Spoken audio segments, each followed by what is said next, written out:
Vbakhazimhayeya o abore muno. Vbakhazimhayeya kwe abore muno. Enumi abore ngwe bulu lagale akweye. Vbakhazimhayeya raligale akwe o. Vbakhazimhayeya abore muno. Vbakhazimhayeya kwe abore muno. Enumi abore fifi ngwe kilagale akweye. Vbakhazimhayeya raligale akweye. Vbakhazimhayeya abore muno. Vbakhazimhayeya abore muno. Enumi abore gbare kilagale akweye.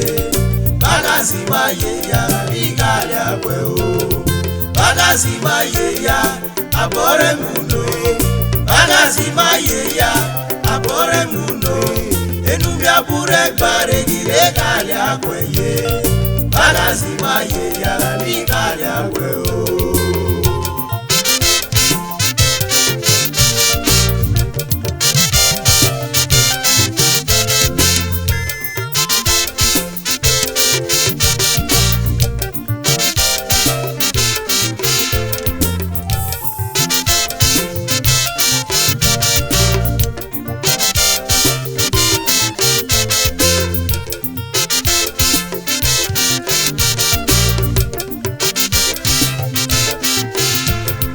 Vbakhazimhayeya o abore muno. Vbakhazimhayeya kwe abore muno. Enumi abore ngwe bulu lagale akweye. Vbakhazimhayeya raligale akwe o. Afofo sami oga pikure akemi kwega. Afofi gbego ega pikure ikwega ebu berekete. Oya moga yobe kwe agekelere. Oga solegbe abubu mo kekele. Enumi abore ngwe bulu lagale akweye. Vbakhazimhayeya raligale akwe o. Afofo sami oga pikure akemi kwega. Afofi gbego ega pikure ikwega ebu berekete. Oya moga yobe kwe agekelere. Oga solegbe abubu mo kekele. Enumi abore ngwe bulu lagale akweye. Vbakhazimhayeya raligale akweye. Vbakhazimhayeya abore muno. Vbakhazimhayeya abore muno. Enumi abore gbare kilagale akweye. Vbakhazimhayeya raligale akwe o. Vbakhazimhayeya abore muno. Vbakhazimhayeya abore muno. Enumi abore gbare kilagale akweye. Vbakhazimhayeya raligale akwe o.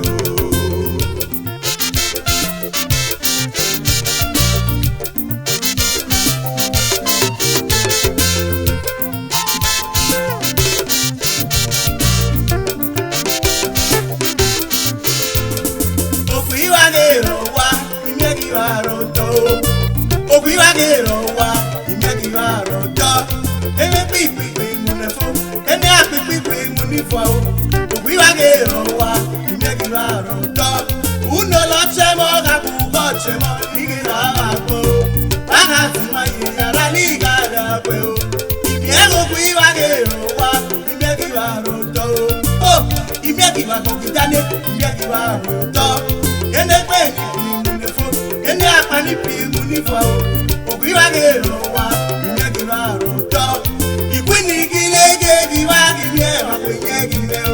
Vbakhazimhayeya raligale akweye. Vbakhazimhayeya abore muno. Vbakhazimhayeya abore muno. Enumi abore gbare kilagale akweye. Vbakhazimhayeya raligale akwe o. Vbakhazimhayeya abore muno. Vbakhazimhayeya abore muno. Enumi abore gbare kilagale akweye. Vbakhazimhayeya raligale akwe o.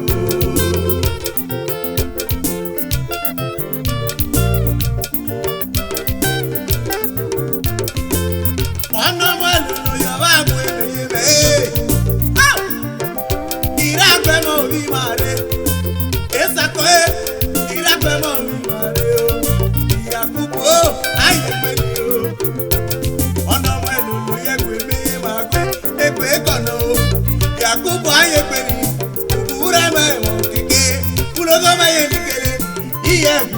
ikele Yakubu ye Ayegbeni o wewe o.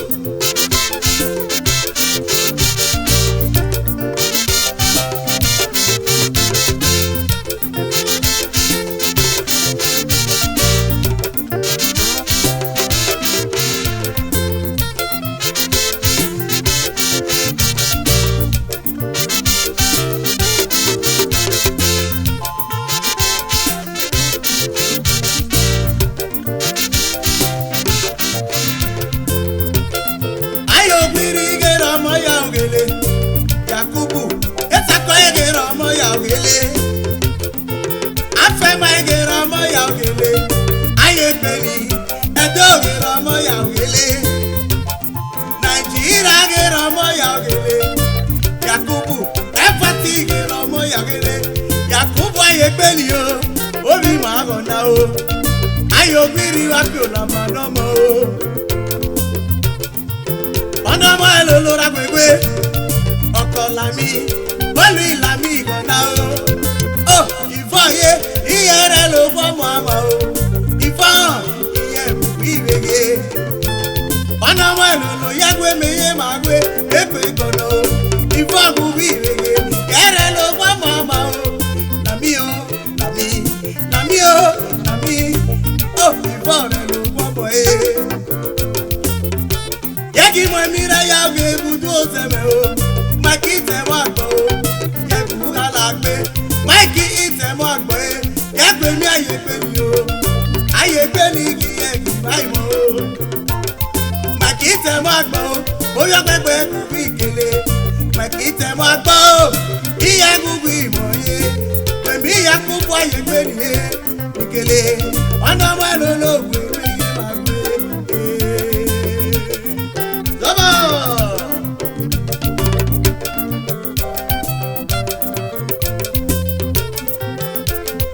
Famous say, Ododo of my land.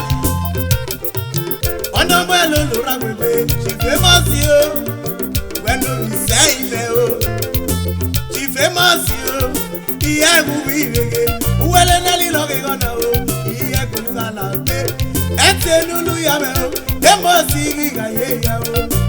Omi sẹ́yìn ẹ̀gún sálà gbé ìrèké.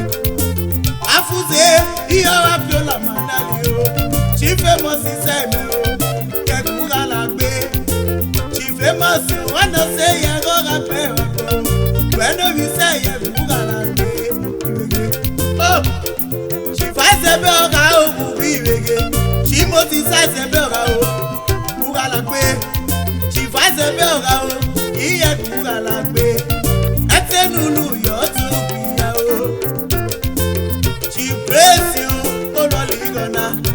She misses praise you, Aluna so mini ome o. It's up to Ira no put on Eva o.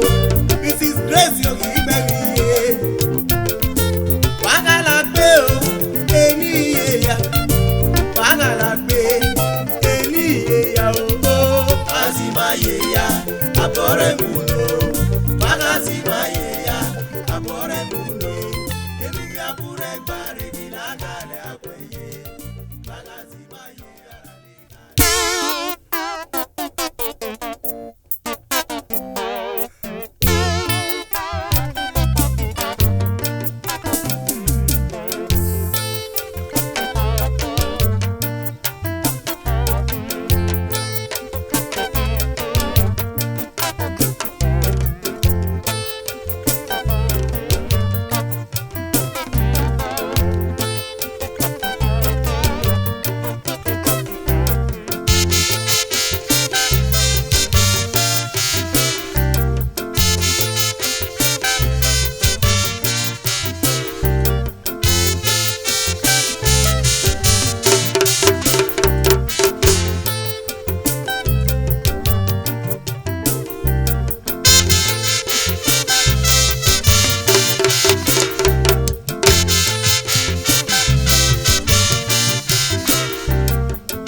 Afuosino ibina kome o igera bino yenigbe irava o Afuosino otokesi lo yoza bino mabo o oyego mina malo o emera moriame oga bimede otokesi lo yoza bino mabo o oyego mina malo emera moriame o ilele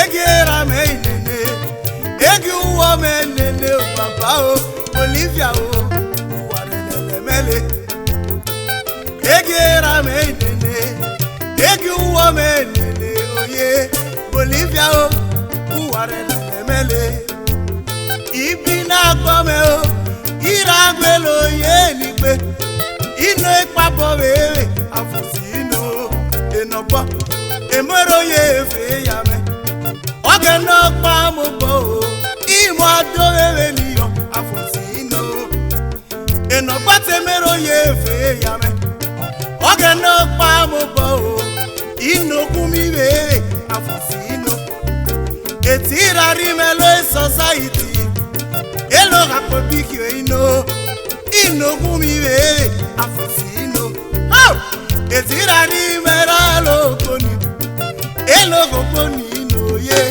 ino papa wewe Afuosino egwe iyege dimitire erava ki yobo edono varelo negire fume o iyege dimitire erava ki yobo edono varelo negire fume o oye ni pe oye ni pe oye ne ramora me yo agwegwe Afuosino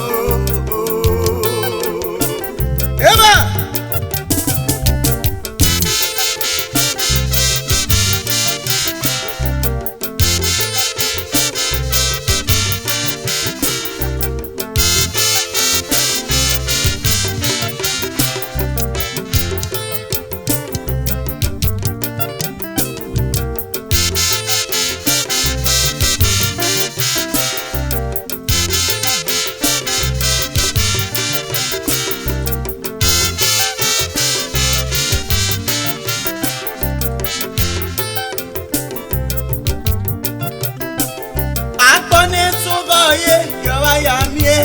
nenakwe akonega yeme bamio bayamio nenakwe ona ayaki ora kwere majo akio ona ayaki ora kwere emajo aki ona miene no me ilawe ge pele pele akone sugo yo bayamie nenakwe ora kago shomo le gorado koyame yo waso de yame o Gorado kwa mese paso ke yabe o oni yo se na o ibiro po me dona oni yo cho dona o ibiro po me dona o ili gayo ili pinayo papele pu me o ili pu yo ili gayo ili pu yo papele pu me o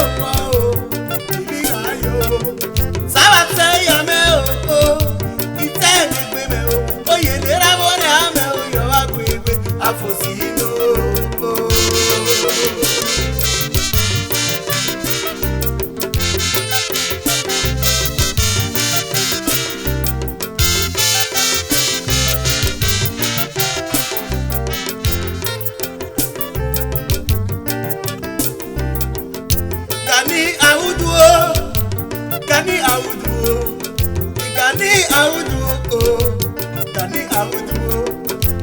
Gani Audu Chief Gani Audu memegile akele ukiaye imo emira yalugele Gani Audu yegi mo emira yalugele Gani Audu akele ukiayo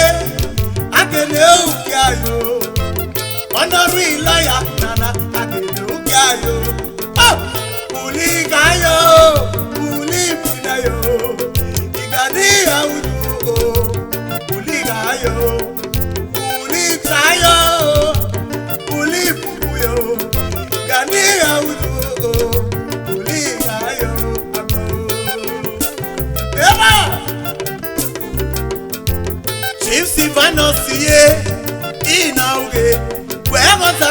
ọzakuza o n'ọmọ ime o chisifanos ye ina oge wee ọza oye oyifuga o ọzakuza o ugwe ọmọ ime o wemi jẹri ebigumi n'ọmọ ime o jẹri ebigumi giye egwugwu iwege ifuga o iyowa rẹ mọ ya lọ mẹ o bọ́lá pítà ìṣẹ́ o ibi ìra ọmọ o bọ́lá pítà ìgbèfà ìmọ̀ ìkàsímù o kàsímù ẹ iye ẹ̀bùrù ìmọ̀ yẹ àgbọ̀ o.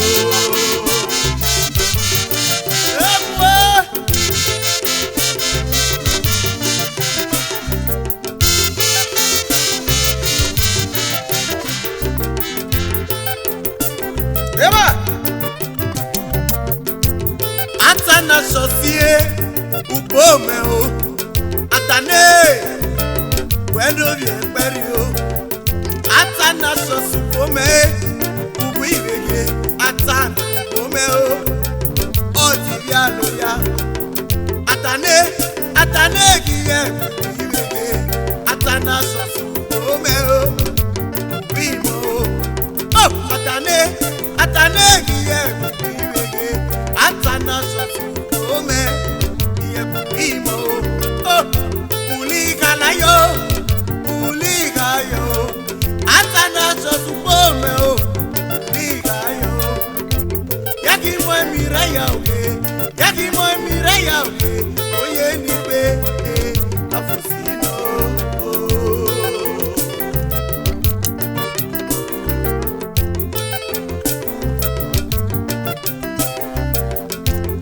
Barista Sule Papa Saliu Barista Sule Alajina Temeo Barista Sule Onoye Potaikotie Barista Sule Solid Rock yo Uligayo Obi Papi Petro Uligayo Afuosino Ewalega Afuosino Alajime Yakubu Afuosino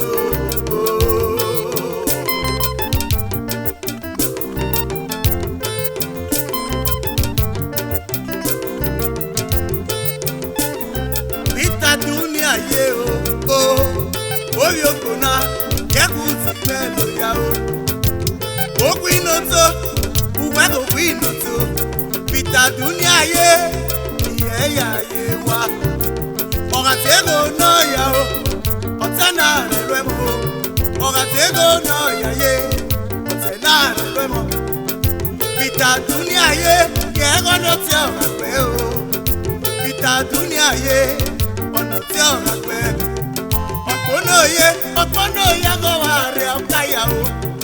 Ọ̀pọ̀ náà yé ọ̀wà rẹ̀ ọ̀ká yà o. Kùlí káyọ̀, kùlí rẹ̀ mọ́ yọ̀ o. Bìtà dúníà yé ọ̀nà tí ọ̀gá pẹ́ o.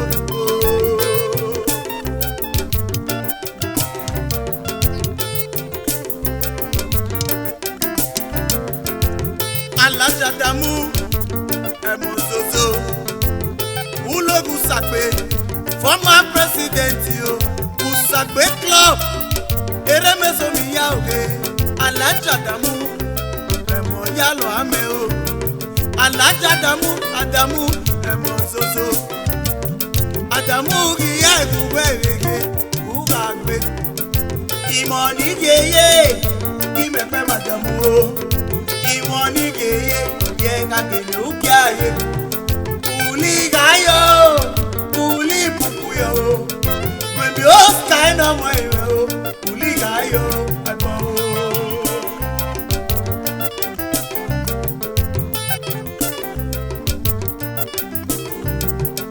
Denis Sabuda o oyi fuga ẹni kele Denis Sabuda Prince Denis Sabuda o in Atlanta Georgia ugwu iwege na o in Atlanta iyegwu iwege na eloniyo Abuja o Aunty Felicia o iyegwu galagbe Aunty Felicia o iyere lo gbọmọ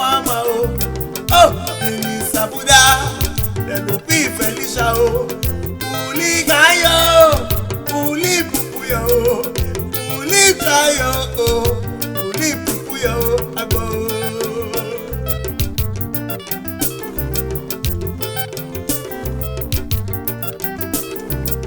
Barrister Yusufu ye Abubakar o.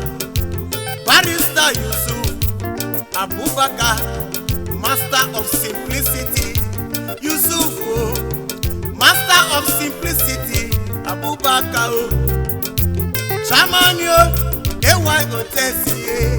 Ezimheyeya o, wega Abubakar o. Ima idamisa o, onoro mo aluge. Ima idamisa o, oko Andre. Aminu agbire moye eso na moime o iye wa liga yo agbo. Yusufu atebo enikele obi usanu odegbo gege. Yusufu atebo enikele wego obi usanu kego odegbo yowi.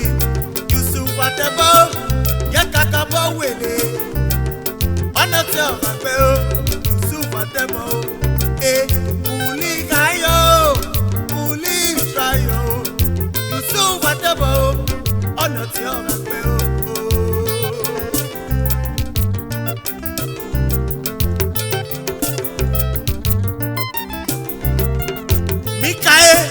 Mika o a máa nọ̀gà o Mika o ulogi oṣù wọn lè lọ o.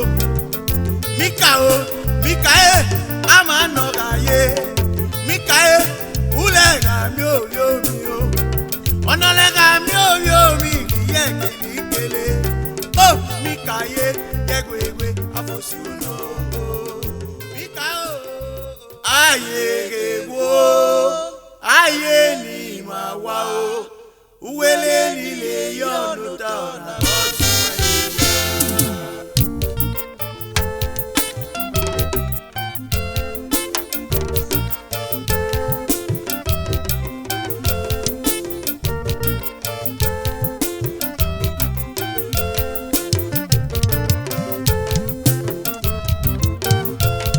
Ayegbo ayé ni màá wá o. Uwele nílé yọ̀ọ̀nù dáná. Ezimheyeya.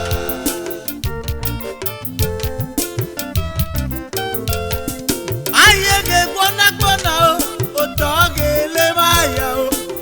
Uwele nílé gi mayele o. Otogele aya yo egbegba ya ye. Uwele nílé gi mayele ọ̀nà Ezimheyeya. Mighty si totoyi oya baname o.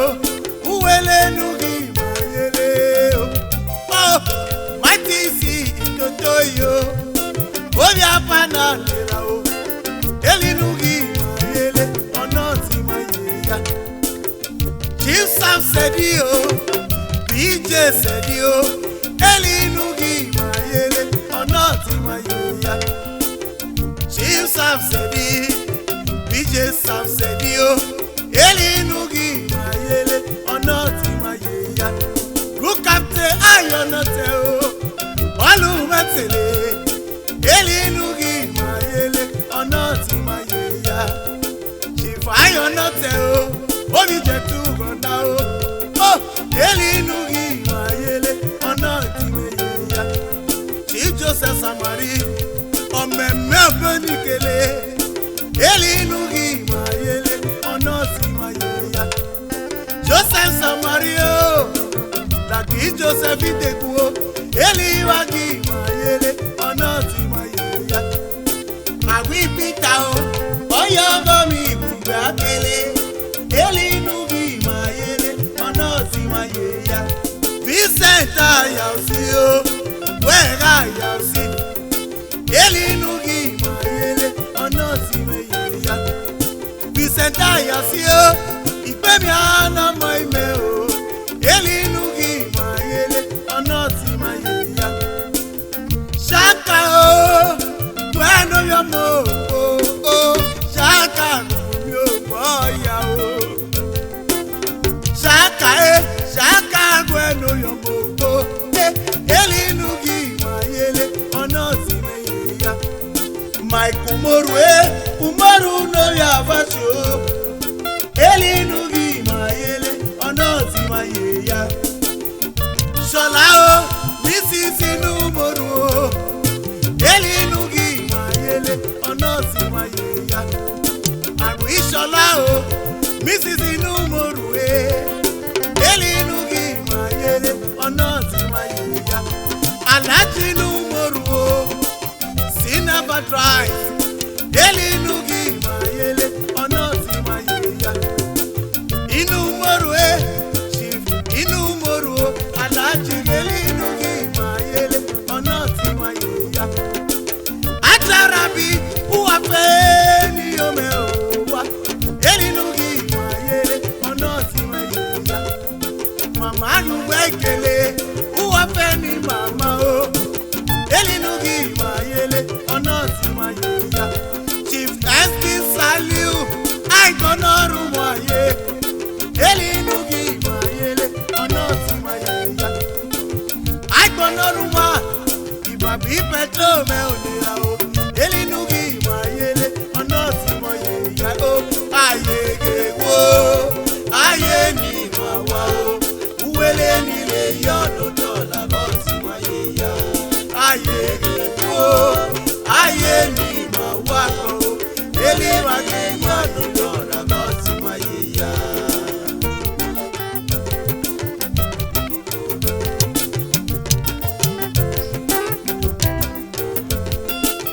Sunday gabo Dr. Lema eli nugi mayele ono Ezimheyeya. Sunday gabo Lema ime o eli nugi mayele ono Ezimheyeya. Julius Sapae wakomi egubirege eli nugi mayele ono Ezimheyeya. Wakomi egubirege eli nugi mayele ono Ezimheyeya. General Bolivia o ogise nerabe onira o eli nugi mayele ono Ezimheyeya. Senator Lamai ekpe moriri nerama o eli nugi mayele ono Ezimheyeya.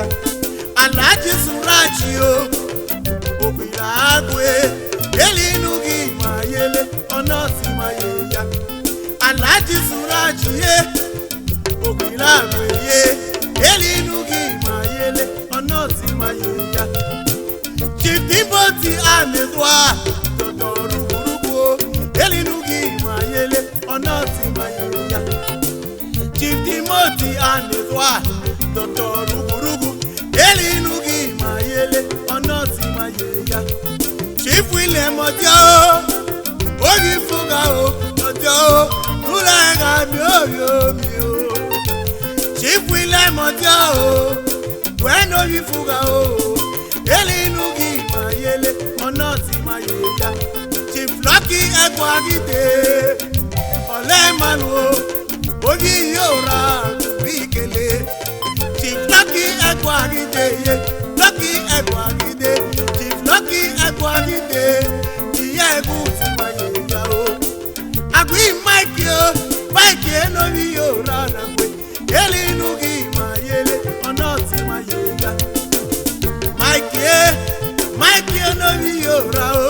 Uwele nugi mayele ono Ezimheyeya. Chief Solomon Opute o eli nugi mayele ono Ezimheyeya. Chief Solomon Opute o nera o eli nugi mayele ono Ezimheyeya. Alaji Nusa o Oshogbemoye eli nugi mayele ono Ezimheyeya. Alaji Nusa Oruguraga Bubikele eli nugi mayele ono Ezimheyeya. Alaji Mamadu Jima Akoe eli nugi mayele ono Ezimheyeya. Mamadu Jima enene pego apego reto eli nugi mayele ono Ezimheyeya. Awa reje aja wa reje o eli nugi mayele ono Ezimheyeya. Are de o awa re de ye Ezimheyeya. Chief MC Kabio, Wegira oh, Elunugi Mayele, Ono Ezimheyeya. Chief MC Kabila, Kimada Christine oh, Elunugi Mayele, Ono Ezimheyeya. Lawrence Idonije, Elunugi Mayele, Ono Ezimheyeya. Lawrence Idonije oh, Oriyewe Ona oh, Elunugi Mayele, Ono Ezimheyeya. Inusa ma o, Oribeye, Elunugi Mayele, Ono Ezimheyeya. Inusa ma, Yakubu akeye, Elunuya no tana, Ono Ezimheyeya.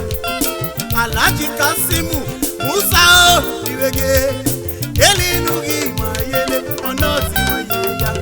Kasimu Musa o, Yakubu akeye, Elunugi Mayele, Ono Ezimheyeya. Justice Samoebo, Obiyewe Gona o, Elunugi Mayele, Ono Ezimheyeya. George Amoebo, Yuwe akeye, Elunuya no tana, Ono Ezimheyeya. Chris Agabi, Elunugi Mayele, Ono Ezimheyeya. Gebra Aguda Gebra Giye Wikele. Ah, Gebra Aguda Gebra me o. Elunugi Mayele, Ono Ezimheyeya. Julie Center Elunugi Mayele, Ono Ezimheyeya. Karimetu Yakubu Elunugi Mayele, Ono Ezimheyeya. Julie Spime Elunugi Mayele, Ono Ezimheyeya. Oh, Iska no ya fachome o. Elunugi Mayele, Ono Ezimheyeya. Iska no ya fasho. Elunugi Mayele, Ono Ezimheyeya. Chief Ezimheyeya. Ibabagerame o. Elunugi Mayele, Ono Ezimheyeya. Steve Chief Modu Obase, Atulishe Ofisolo. Elunugi Mayele, Ono Ezimheyeya. Steve Obase, Chief Modu Obase. Elunugi Mayele, Ono Ezimheyeya. Agbomo Chief Alao, Lori Fuga o. Omo Chief Ayegbeni Ayegbeni ma wago, Uwele ni rayo no tona Ezimheyeya.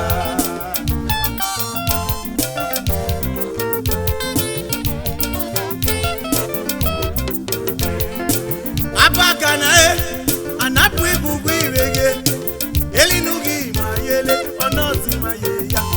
Ame garuba amedie garuba ye, Elunugi Mayele, Ono Ezimheyeya. Sonny Ogedegbe, Elunugi Mayele, Ono Ezimheyeya.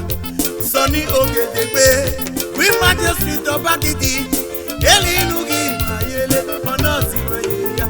Madam Agbafesi who was any o, Elunugi Mayele, Ono Ezimheyeya. Jesse Kamope o, Elunugi Mayele, Ono Ezimheyeya. Papa Ako Momodu o, Elunugi Mayele, Ono Ezimheyeya. Abu Jericho, Oshore Noa Jerry, Elunugi Mayele, Ono Ezimheyeya o.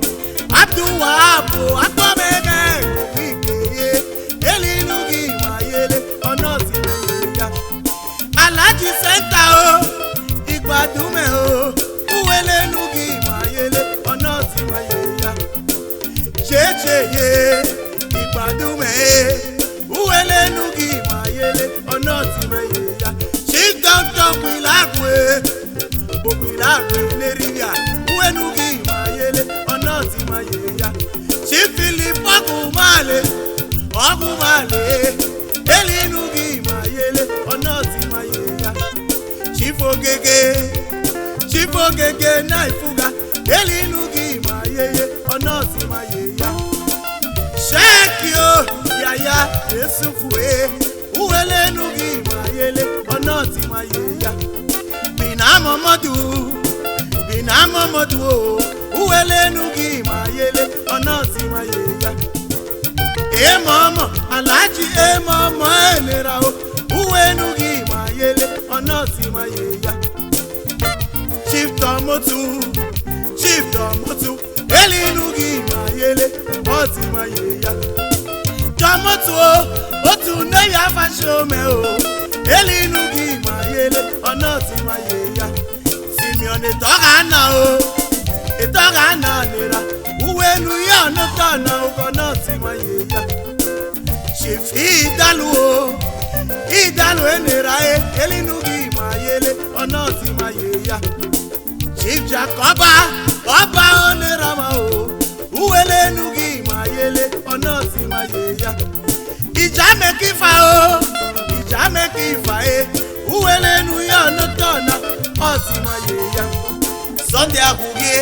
Sunday patako ye na ogona elinu gi mayele Onozimheyeya Agwiramani o oka o no moime o elinu ya notana Ezimheyeya This is it moment okpoto na yo be uwelenu ya notana Onozimheyeya Ayegeko ayeri mawago uwelenu ya notana Ezimheyeya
Aseghiemhe o iya abu emire ya ugele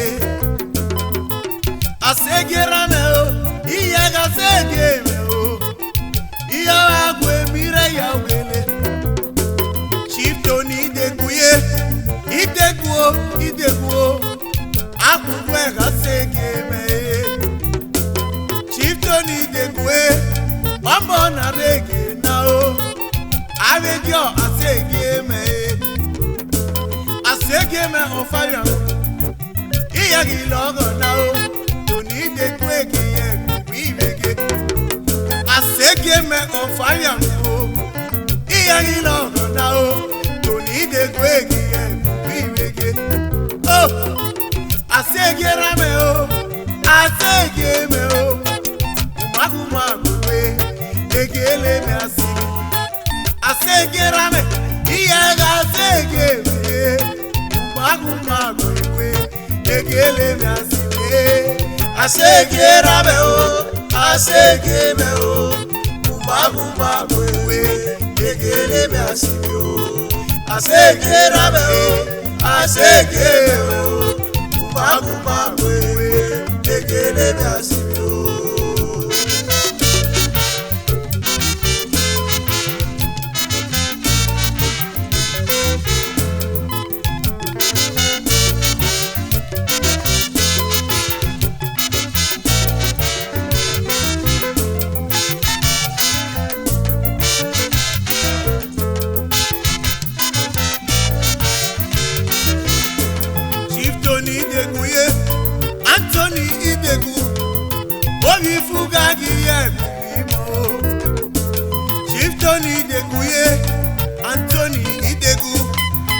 Obi fuga oti elore. Happy bolo gamwane o. Chief Tony Idegu. Ilota ke mesoye. Happy bolo gamwane o. Chief Tony Idegu. Ona lota le mesoye. Tonisco petroleum. Shamani logona o. Ifuga ikure ramye o. Nuela petroleum. Shamani logona o. Ifuga ikure ramye. Tonisco hotels yenigele. Proprietor. Ifuga ikure ramye o. Chitoni Idegu yenu kakabo wele. Iyega mi nenu yele.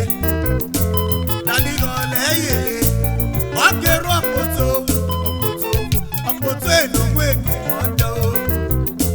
She misses Idegu, she misses Idegu, Victoria Ugalate. Apoto enogumondo, imegumondo, Victoria Gumondo. Apoto enogumondo, Vicky Gumondo, Victoria Gumondo. Yanu kakabote, ya kakabote ye. Victoria Gueye bimo ye. Oh, Aseghiemhe o, ya Aseghiemhe o. Umagumagu we, ekele mi asime. Aseghiemhe o, Aseghiemhe o. Umagumagu we, ekele mi asime o. Aseghiemhe o, Aseghiemhe o. Umagumagu we, ekele mi asime o.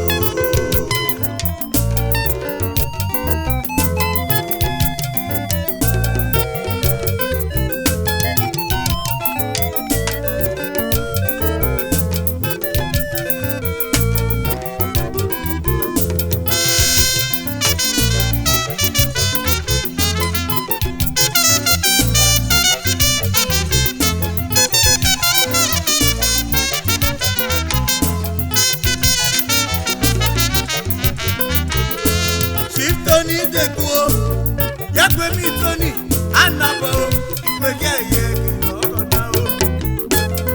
Tony Anabo, Yakubu Idegu ye.